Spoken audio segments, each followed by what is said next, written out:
부서져요. 그러니까 파도에 치면은 이게 막 부서를 치는데 걔가 그렇죠. 그것도 고기가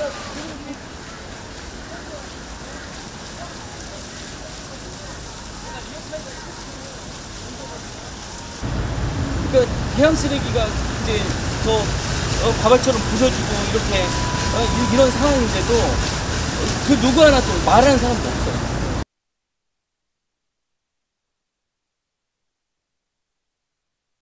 옹진군, 옹진군 영양 선제리. 선제리에 이제 칡도라는 작은 섬이 있어요. 칡도라는. 이제 물이 빠져야 들어갈 수 있는 길이거든요, 거기는. 가구 수는 한 30가구인데, 예, 거기는 뭐 펜션, 반은, 그러니까 3분의 1은 펜션 하시는 분들이고, 이제 3분의 1은 거기서 이제 사시는 분들이 있고, 또 3분의 1은, 세컨하우스. 뭐 주말마다 와서 지내신 분이라든지 해서 총 30가구에 살고, 대전에서, 대학교를 대전에 나오면서 한 30년 정도 대전에 살았거든요. 네. 근데 이제 저는 섬을 좋아해가지고 이제 30년 도시 생활을 접고 네. 이제 1년 섬살이 하러 들어갔던 거예요. 그래서 일단 1년 섬을 살아보고 네. 이제 더 계속 살지 말지 일단 1년만 살아보자 이 생각을 갖고 들어간 거죠. 학원은, 예, 학원 운영하면서, 그리고 학습지 교사도 했었어요. 대학교 졸업 나서는 교사를 한 30대는 학습지 교사를 하고, 40대부터는 이제 학원 운영하고, 뭐 그렇게. 학습지 교사를 하다 보니까 적성이 너무 잘 맞는 거예요. 적성이 너무 잘 맞아가지고, 그래서 아이들 가르치는 게 너무 즐겁고, 예. 그래서 저만의 학습 비법을 개발해서 40대부터는 재활용품을 활용한 수학지도법이에요. 제 학습법은. 뭐 계란판을 활용해서 수연산을 지도한다든지, 뭐 페트병을 가지고 들이와 무게 공부한다든지, 뭐 그런 재활용품을 활용한 수학지도법을 만들어서 저만의 지도법을 만들어서 책도 쓰고 학교 선생님도 강의도 교사 연수도 초등학교 선생님들 대상으로 교사 연수도 했었고, 저는 이제 1년 섬살이 하면서 제가 마라톤을 좋아하기 때문에 네. 그래서 이제 마라톤을 해안가로 해서 다른 사람들이 잘 안 다니는 쪽으로 해서 마라톤 연습을 하는데 사람 인적이 드문 이제 곳에 해양 쓰레기가 너무 많은 거예요. 그래서 저 혼자 이제 치우기 시작했어요. 저 혼자 이제 쓰레기를 치우다가 이렇게 혼자 해서는 안 되겠다 싶어가지고 옹진군의 홈페이지 제대로 좀 관리를 좀 해달라 그런 요청을 이제 했죠. 그런데 이제 소문이 이상하게 돌아가지고 뭐 칡도에 어떤 또라이가 민원을 넣어가지고 그 공공근로 하시는 분들이 곤란하게 됐다 뭐 이런 소문이 돌고, 어떤 분은 네가 섬을 감시하러 다니냐, 왜 네가 뭔데 이렇게 시끄럽게 할 거면 나가라. 되게 저는 좀 좋은 일 한다고 했는데 네. 되게 너무나 좀 당황스러웠거든요. 그래서 이 문제가 내가 주민들하고 얘기할 문제가 아니구나 싶어가지고 영상을 찍어서 여기 있는 쓰레기를 내가 동해안에다 무단 투기를 하겠다. 내가 무단 투기 하러 가는데 나를 고발을 해라. 근데 나를 고발하기 전에 여기 쓰레기를 방치한 면장님과 해수부 장관님을 나는 국민들께 고발한다. 내가 갔다 오는 열흘 동안 갔다 오는 사이에 여기 쓰레기가 정리가 안 됐으면 정말 나는 고발을 하겠다. 이렇게 하고 제가 출발했거든요. 지게를 지고. 근데 이제 3일 만에 청소가 된 거예요. 거기가 3일 만에 청소가 됐고, 원래 320km인데 100km 남겨놓고 발에 물집 너무 심하게 생겨가지고 7일 만에 포기를 했는데, 청소한 자리를 이제 가봤어요. 가봤더니 정말 깨끗하게 청소가 됐어요. 근데 가까이 봤더니 그 바발처럼 좁쌀처럼 부서진 스티로폼 가루들이 너무나 심각한 거예요. 그래서 이게 지금 지자체에 해결할 문제가 아니다 싶어가지고, 그러니까 지자체는 지금 쓰레기가 너무 이제 바다 쓰레기가 너무 많이 밀려오기 때문에 눈에 보이는 것도 관리하기도 힘들거든요. 더군다나 이제 부서진 이것은 더 관리하기도 힘들고, 그중에 국가적인 차원에서 대책이 필요하겠다 싶어가지고 국가적인 차원에서의 관리가 필요하다. 계속 국민 제한 올리고 하는데도 아무 끔찍도 아닌 거예요. 여기 특별 재난지역으로 선포를 해서 태안반도 기름 유출 사건 때 2007년도에 그때 전 국민이 달려가서 기름을 닦았듯이 해양 쓰레기를 전 국민이 같이 이거 해결해야 될 문제다 해서 제안을 올렸는데도 별로 소식이 없고 어떤 방법을 할까 고민하다가 그러면 내가 이 쓰레기를 이제 리어카에다 싣고 직접 시민들한테 보여주자. 그래서 부산까지 기획을 하게 된 거죠. 주변에 쓰레기에 더 관심을 갖다 보니까 네. 너무나 쓰레기가 많은 거예요. 그럼 나는 어떻게 할까? 세상이 이렇게 쓰레기가 덤인데 나는 어떻게 할까? 그럼 나라도 종이컵 쓰지 말자. 해가지고 이제 뚜껑 달린 판촉용 컵을 우연히 이제 선물을 받았어요. 그래서 이 컵을 갖고 다니면은 이제 종이컵을 안 쓰겠다. 내가 이 컵을 갖고 다니니까 불편하지만 100가지 이로움이 있는 거예요. 일단 종이컵을 안 쓰니까 좋고 뜨거운 걸 닦게 되면 여기서 그 환경오염이 생기잖아요. 네. 뭐 그래서도 좋고 또 쓰레기 배출이 안 되니까 좋고 100가지가 이로운 거예요. 그래서 이게 좀 불편하게 사는 게 중요하겠다 싶어가지고 산불운동을 이제 알리기 시작을 한 거예요. 부족하게 살자, 불편하게 살자, 불결하게 살자. 내가 풍족하게, 편안하게, 안전하게 그렇게 살다 보니까 이제 이 생활에 그 쓰레기라든지 환경 문제가 생기는 거죠. 저는 2005년도부터 그걸 알리기 시작한 거예요. 산불운동. 컵도 제가 직접 제작을 해가지고 컵도 그래서 10년 동안 컵 나눠준 게 5,300개 정도 돼요. 2005년도부터 시작했죠. 네. 환경운동을 그때 시작을 했고, 네. 지금 처음에 들어가서는 이제 해양 쓰레기, 이제 바다, 해양 쓰레기에 대해서 이제 관심을 갖게 된 거죠. 섬에 들어와서는. 일단 저는 이제 마라톤을 좋아하니까 마라톤을 이제 뛰다 보면은 산도 뛰고 바다도 뛰고 해변도 뛰고 이렇게 뛰어요. 그럼 제 눈에 가장 가까이 이제 쓰레기가 보이는 거예요. 그러니까 이 쓰레기 바다를 결국은 이 바다를 그대로 둬서는 우리 아이들, 우리 손자들이 와서 이 쓰레기가 이렇게 되도록 할아버지는 뭐 했어요? 라는 손자가 그런 얘기를 질문해 올 때 너무나 아찔한 거예요. 그러다 보니까 잠이 안 오는 거예요. 이 쓰레기를 그냥 쓰레기 바다를 아이들한테, 손자들한테 물려준다는 것 자체가 진짜 너무 잠이 안 오는 거예요. 이건 생명과도 관련된 일이기도 하고 해서 이건 내가 정말 목숨 걸고 해결해야 될 문제다. 이 결심을 하게 됐죠. 반대는 않죠. 반대는 않는데 돈도 넉넉하게 벌어다 주지 않으면서 컵 제작하고 보통 여자로서는 되게 많이 참았죠. 보통 사람 이상으로 지지를 해주긴 했죠. 지지를 해줬는데 이제 여기 와서는 제가 활동은 잘 몰라요. 집사람하고 따로 살으니까. 그래서 저의 활동에 대해서 이제 관심도 안 갖고 잘 모르죠. 확실하게는 모르죠. 행군은 아들하고 처음 시작한 것은 2007년도 이제 대전에서 금강하고 이제 걸어가면서 그러니까 그게 행군을 하게 된 것도 좀 매스컴이 좀 이렇게 뭐 퍼포먼스라고 해야 되나 그런 게 좀 필요하잖아요. 그래서 그럼 아들하고 둘이서 행군을 하는 것을 제보를 하자 해가지고 2009년도에 KBS 세상의 아침에 프로에 나가기도 했었어요. 그러니까 행군도 하고 TV도 몇 번 나오기도 했는데도 그런데도 여전히 그냥 세상은 별 변화 없이 흐르잖아요. 그래서 이제 2011년도하고 12년도 두 번 했어요. 2011년도는 서울에서 마로니에 공원 거기서 딱 한 번 했었고 2012년도에서는 이제 좀 기획을 좀 더 잘 해가지고 영상까지 찍고 그래서 그때는 서울에서 8군데에서 로드 퍼포먼스 했어요. 그래서 종이컵을 딸랑 하나 차고 종이컵만 하나 이제 주요 부위를 가리고 이제 사람들한테 이제 전단지 나눠주면서 서울시청에서 광화문까지 걸어가다가 이제 경찰한테 잡혀가지고 그래서 즉결심판 통지서를 받고 나중에 무죄로 풀려났죠. 가장 큰 핵심은 뭐냐면 우리가 그러니까 하나의 물을 공유하고 있다는 거예요. 제일 중요한 핵심은 그거예요. 내 몸속에 70%가 물이에요. 그럼 내 물이 빠져나가잖아요. 그럼 강으로 바다로 흘러가면서 구름이 되고 비가 돼서 지구 저편에 지구 반대편에 사람이나 다른 사람들이나 다른 생명으로 들어간단 말이죠. 그러면 이것은 그럼 뭐냐? 이것은 다른 사람의 몸에, 다른 생명의 몸에 흐르다가 여기로 온 거란 말이에요. 그러니까 지구는 밀폐된 공간이기 때문에 하나의 물이 순환을 하는 거거든요. 그래서 물을 더럽히는 것이 저는 가장 큰 죄라고 생각을 하거든요. 그러니까 저는 환경운동가라기보다는 한생명운동가라고 저는 저 스스로를 표현하거든요. 우리는 한 생명이다. 그냥 하나의 물을 공유하기 때문에.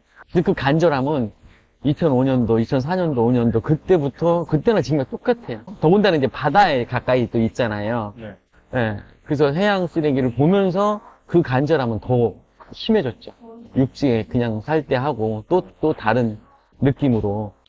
이제 경비가 이게 이제 30일, 한 달 잡고 지금 오는 중인데, 저는 제가 뭐 돈이 넉넉한 것도 아니고, 더군다나 한 달 수업을 멈춰야 되는 상황이고, 그 지인들한테 이제 계좌번호를 공개하면서, 만 원, 딱 만 원만, 후원해라. 이렇게 해가지고, 이제 후원금을 이제 받아서 가는 거기 때문에, 돈을 함부로 쓸 수 없잖아요. 그래서 하루는 노숙, 하루는 모텔. 이렇게 원칙을 정했어요. 노숙 할 때는 보통 이제 새벽 3시, 4시까지 걸어요.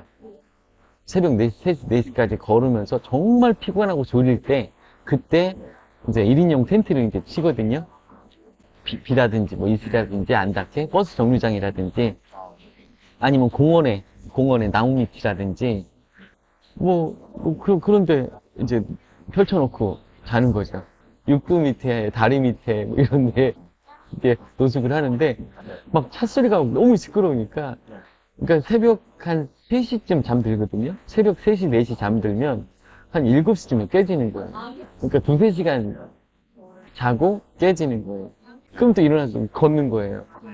그래서, 그리고 이제, 적당하게 아침 먹을 수 있는데 밥 먹을 수 있는데 먹고, 그 비상식량으로 밥 먹을 수 없는 지역이 있을 수 있잖아요. 그래서 비상식량으로 건빵을 이만한 푸대로, 한 푸대, 건빵을 제가 비상식량으로 건빵을 준비했거든요. 일단 1인용 텐트가 있지, 건빵이 있지, 물이 있지, 그러면 겁날 게 하나도 없어요. 진짜 산 고개를 막 한 3-4시간 동안 막 고개를 넘을 때도 있었고, 정말 무섭기도 하고, 막 차도 없고, 막 깜깜한 상황에서 산을 고개를 넘을 때, 막 짐승들이 왔다 갔다 하고, 무섭기도 하고, 리오카 무게도 있고, 100kg는 넘지 않을까요? 글쎄요, 잘 모르겠어요. 근데 이제 평지는 괜찮은데, 언덕길은 정말 힘들어요. 정말 힘든데, 평소에 이제 울트라 마라톤을 하기 때문에, 100km 마라톤? 이제 하다 보니까, 체력적인 문제는 별 큰 문제는 없어요. 3-4시간, 2-3시간 자고, 그 다음날도 막 계속 행군하고, 체력이 정말 대단하구나. 그래서 마라톤을 한 효과가, 네, 오늘 21차, 552km. 보통 30km, 적게 걸을 때는 20km, 그리고 많이 걸을 때는 아마 50km도 걸어요. 어제 같은 경우는 창녕에서 10시에 출발해가지고, 새벽 2시 반까지 여기 창원에 왔거든요. 한 55km, 58km 이렇게 걸었어요. 그러니까 16시간. 지금 저는 일종 화두가 지금 해양 쓰레기 문제를 이걸 어떻게 많은 사람들한테 관심을 갖게 하고 바다를 그 특별 재난 관리 구역으로 선포를 해야 된다. 쓰레기와의 전쟁을 선포해야 된다. 사람들이 지금 무감각해 있잖아요, 지금. 더군다나 이게 지금 떨어져 있으니까 해안가하고 지금 전혀 모르잖아요. 모르니까 심각성을 모르는 거죠. 그냥 TV에서 나오는 드라마를 보듯이 환경 문제를 그렇게 생각을 하고 있는 거예요. 이것은 밥상의 문제잖아요. 우리 후손들한테 물려야 될 문제고, 그래서 이것을 어떻게 하면 지금 알릴 수 있을까 그 고민을 하면서 가기 때문에 어떻게 가면 외로울 시간 틈도 없고, 사실 힘들 틈도 없고 무서울 틈도 없어요. 우리 쓰레기가 하와이에서도 발견이 되고 그러고 있는 상황이기 때문에 이것은 단순히 이제 대한민국 문제가 아니라 전 세계하고 연결된 문제이기 때문에 워낙 이 큰 고민을 하다 보니까 그 생각만 하면서 계속 걷는 거예요. 친구들이 그래요. 너 정말 위험해. 라는 표현을 했을 때 바다보다는 안전해. 너 정말 힘들어. 그러면은 동물들이 당하는 고통보다는 안 힘들어. 저는 그렇게 얘기를 하거든요. 그러니까 그들이 당할 고통을 생각하면 제일 힘든 것은 정말 싹 사라져요. 저 힘든 것은 정말 아무것도 아니에요. 정말이에요. 그러니까 그 동물들이 당했을 고통을 생각하면서, 그러니까 생각하거든요. 내가 힘들게 막 끌고 올라가면서. 근데 정말 힘이 안 들어요. 그 생각을 하면은. 그래서 한 번도 내가 뭐 포기하고 싶다 이런 생각을 눈꽃만큼도 가져본 적이 없어요.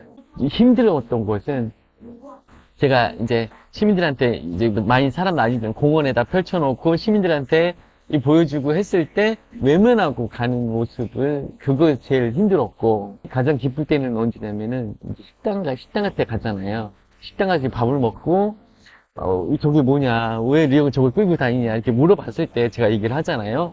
그럼 공감해 주시면서 밥값을 안 받으세요. 한 3번, 4번 그 정도 경험을 했거든요. 밥값을 안 받으세요. 그러면서 정말 끝까지 잘해라. 정말 위험한데 정말 애쓴다. 뭐 이런 얘기 했을 때는 정말 많이 이제 기쁘죠.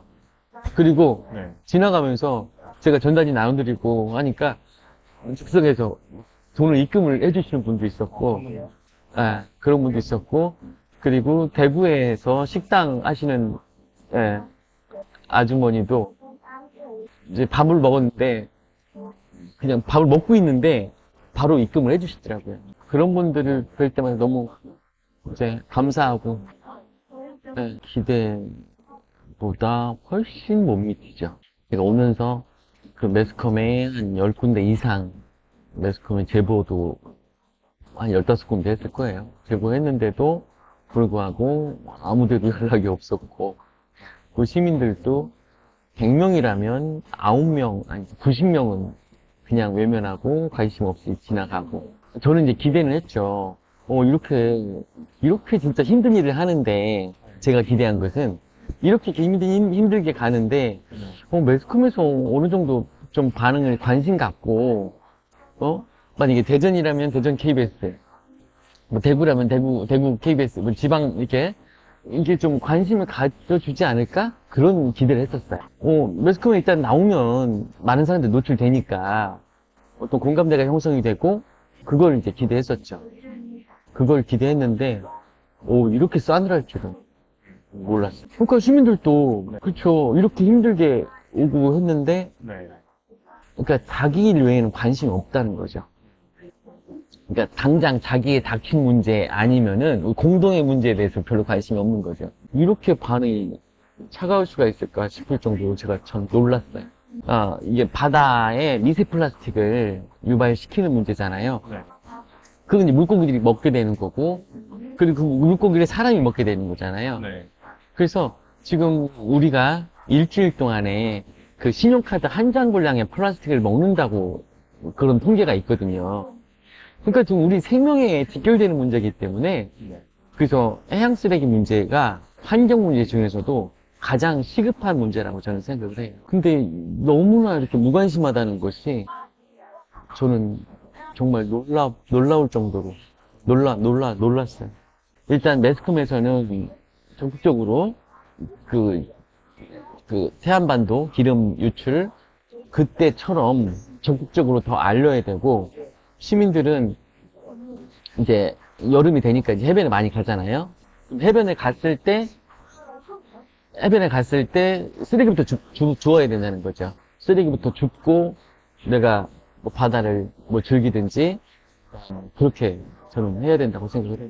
그러니까 처음 기대는 내가 이렇게 힘들게 하는데 뭔가 좀 이슈가 되고 많이 알려지겠지라고 생각했는데, 너무나 차가운 상황에서 내가 이제 해운대까지 가더라도 아무런 변화가 없을 것 같아요. 아무런 변화가 없을 것 같고, 그래서 저는 일단 알리는 것이 가장 큰 목적이기 때문에, 그러면 최후의 방법을 써야 되겠다. 저는 이제 단식을 생각하고 있거든요. 그래서 그 이순신 장군께서 하신 말씀이 살고자 하면 죽을 것이요, 죽고자 하면 살 거라고, 그 말이 딱 생각이 나더라고요. 이것 자체로 사실 저는 목숨 걸고 온 거거든요. 600km를 리어카 끌고 온다는 자체가 나는 목숨을 거는 일이었는데, 진짜 목숨을 걸어야 될 때가 오지 않았나? 그 생각이 들더라고요. 그래서 저는 이제 해운대에 도착을 해서 국민 제안을 올릴 거거든요. 이제 해수부 장관, 그러니까 이제 환경부 장관은 이제 쓰레기와의 전장을 선포를 하고 야외라든지 외부에 있는 쓰레기통을 없애라, 제거해라, 다 없애고 저는 이제 제가 얘기한 쓰레홈 운동, 쓰레기를 집으로 와서 갖고 와서 분리수거하자. 쓰레홈 운동을 적극적으로 이제 알려야 되고 비닐과 일회용 컵 생산을 당장 멈춰야 된다. 환경부 장관한테 그러니까 쓰레기와 전쟁을 선포하라는 거. 그다음에 해수부 장관님한테는 동해, 서해, 남해 바다를 특별 재난 지역으로 선포를 해라. 그래서 전 국민들이 우선 쓰레기부터 청소하고 또 체계적으로 국가에서 관리를 하고 하도록 해라. 그 다음에 윤석열 대통령한테는 대통령을 비롯해서 전 공무원이 무조건 개인 컵과 나일론 백을 갖고 다녀라. 그 세 가지가 지켜질 때까지 나는 무기한 단식을 하겠다. 네, 그 내용으로 제안서를 올리고 그 다음에 저는 해운대에서 단식을 할 거예요. 국민들한테는 이제 우리가 지금 모두가 다 환경운동가가 되지 않으면 안 되는 시대가 됐어요. 그러니까 펜션에서도 쓰레기통도 없애야 되는 거죠. 음식 쓰레기 외에는 모든 쓰레기는 집에 갖고 와서 분리수거하는 쓰레홈 운동하고 산불운동을 하면서 50년 전의 삶으로 돌아가지 않으면은 50년 이후의 삶은 기대할 수가 없어요. 지금도 사실 너무 늦은 상황이에요. 지금 환경에 대해 생각한다면 지금 너무 늦은 상황이거든요. 플라스틱 열차를 타고 초고속으로 질주하는데 근데 그 벼랑 끝에는 용광로가 있고 누군가는 브레이크를 잡아야 되잖아요. 누군가는 브레이크 잡아야 되는데 아무도 브레이크 잡겠다는 사람이 없는 거예요. 그럼 내가 내 몸을 던져서라도 브레이크 잡겠다. 모두가 환경운동가가 되지 않으면 안 되는 시대가 왔어요. 지금 누구한테 미루고 산불운동을 해야 돼. 환경운동가가 돼서 불편하게, 부족하게, 불결하게 그걸 몸소 실천하지 않으면 안 되는 시대가 왔어요. 모두가 환경운동가가 돼야 된다는 거. 그게 저는 마지막으로 드리고 싶은 말씀. 오늘은 6월 7일 오후 6시 정각에 목표 지점인 해운대에 도착을 했습니다. 오늘이 총 22일차 636km를